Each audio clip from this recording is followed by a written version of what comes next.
আপু আমি শোবিজ 24 থেকে নাইম বলছিলাম। মানে অনেক জায়গায় আপনি কথা বলেছেন এই বিষয়টা নিয়ে যে আপনার একটা সিনেমায় আপনি কাজ করেন নাই, ওইটা আর কি পোস্টারে আপনার ছবি দেওয়া হয়েছে। ওটা হচ্ছে যে হাসান জাহাঙ্গীরের আর কি। হ্যাঁ, ওইটা যদি একটু বিস্তারিত বলতেন। ওইটা আমি সিনেমা করি নাই, আমার ছবি করা হয়েছে।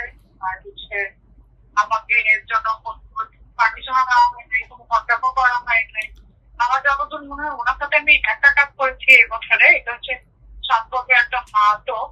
এটা হচ্ছে গাজী টিভিতে ছিল, তো এখান থেকে মনে হয় আমি কোন সিন কেটে উনি মুভিতে ইউজ করে প্রচারণা করছেন।